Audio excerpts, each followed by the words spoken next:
शिव अविनाशी हैं और हमारा मत कहता है कि शंकर जी और भगवान विष्णु जी दोनों एक ही हैं।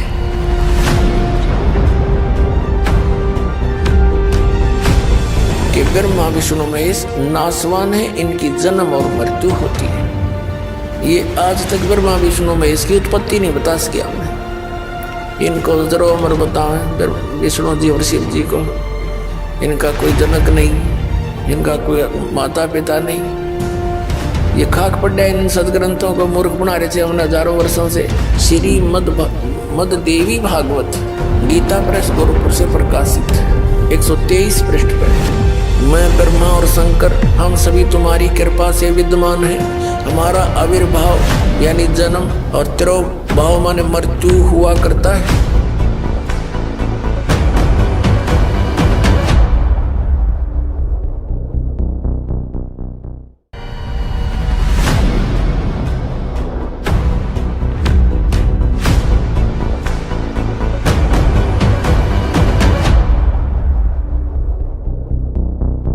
भगवान शिव अविनाशी हैं और हमारा मत कहता है कि शंकर जी और भगवान विष्णु जी दोनों एक ही हैं।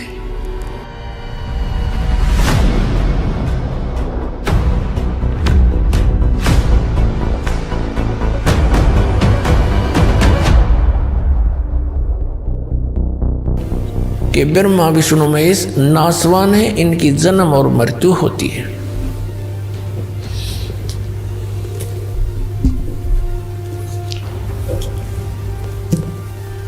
पुण्यात्माओं, ये वही सदग्रंथ हैं जिनको प्रत्येक हिंदू धर्म के श्रद्धालु जो भगवान की भक्ति में विश्वास रखते हैं सबके घर विद्यमान है। गीता प्रेस गोरखपुर से प्रकाशित पुस्तकें हिंदू धर्म के श्रद्धालुओं के लिए एक एथेंटिक रिकॉर्ड है। उसमें जो लिखा है वो फाइनल माना जाता है। और हमारे धर्मगुरु ये आचार्य और शंकराचार्य, ये मंडलेश्वर, ये संत ऋषि महर्षि, ये आज तक ब्रह्मा विष्णु महेश की उत्पत्ति नहीं बता सके हमने। इनको जरूर अमर बताएं विष्णु जी और शिव जी को।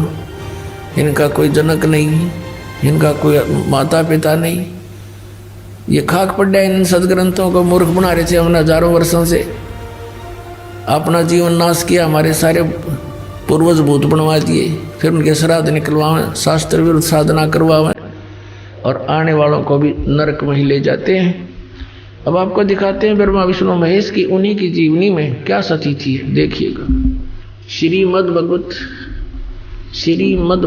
मद देवी भागवत यानी देवी पुराण गीता प्रेस गोरखपुर से प्रकाशित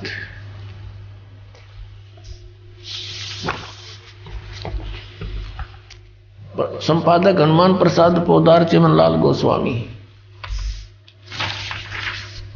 और ये यहां से प्रकाशित है। थोड़ा सा हिंट दिखाएंगे 123 पृष्ठ पे। तीसरा स्कंद। भगवान विष्णु अपनी माता दुर्गा की देवी की स्तुति करते हुए कह रहे हैं, तुम शुद्ध स्वरूपा हो, ये सारा संसार तुम ही से उद्भासित हो रहा है। मैं ब्रह्मा और शंकर हम सभी तुम्हारी कृपा से विद्यमान हैं। हमारा आविर्भाव यानी जन्म और तिरोभाव माने मृत्यु हुआ करता है। हमारा तो जन्म और मृत्यु हुआ करता है। केवल तुम ही नित्य हो, जगत जननी हो, प्रकृति और सनातनी देवी हो। भगवान शंकर बोले, देवी यदि महाभाग विष्णु तुम ही से प्रकट हुए हैं तो उनके बाद उत्पन्न होने वाले ब्रह्मा भी तुम्हारे बालक हुए। फिर मैं तमोगुणी लीला करने वाला शंकर क्या तुम्हारी संतान नहीं हुआ? अर्थात मुझे भी उत्पन्न करने वाली तुम ही हो। शिवे, संपूर्ण संसार की सृष्टि करने में तुम बड़ी चतुर हो। इस संसार की सृष्टि सतीथि और संहार में तुम्हारे गुण सदा समर्थ है। उन्हीं तीनों गुणों से उत्पन्न हम ब्रह्मा विष्णु एवं शंकर नियमानुसार कार्य में तत्पर रहते हैं। अब इसे ये विषय हो गया, तीनों गुणों से उत्पन्न रजगुण ब्रह्मा, सतगुण विष्णु, तमगुण शंकर केवल नियमित कार्य में तत्पर रहते हैं। इस पवित्र सदग्रंथ ने, पवित्र पुराण ने, देवी पुराण ने 5 कंसेप्ट क्लियर कर दिए, 5 पॉइंट कति साफ कर दिए। नंबर 1, दुर्गा देवी ब्रह्मा विष्णु महेश जी की माता है। दुर्गा जी को प्रकृति भी कहते हैं। तीसरा, ब्रह्मा विष्णु महेश की जन्म मृत्यु होती है। चौथा, ये ब्रह्मा रजगुण सतगुण तमगुण, विष्णु सतगुण और शिव जी तमगुण है। और चौथा ये कर दिया 5वां कि ये केवल नियमित कार्य ही कर सकते हैं, जैसा आपके भाग्य में है वैसा ही दे सकते, उसमें कोई परिवर्तन नहीं कर सकते।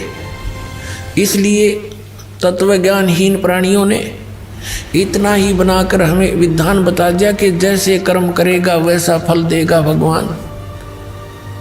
अब इन भगवानों का, जिन भगवानों से ये परिचित थे, उनका इतना ही विधान है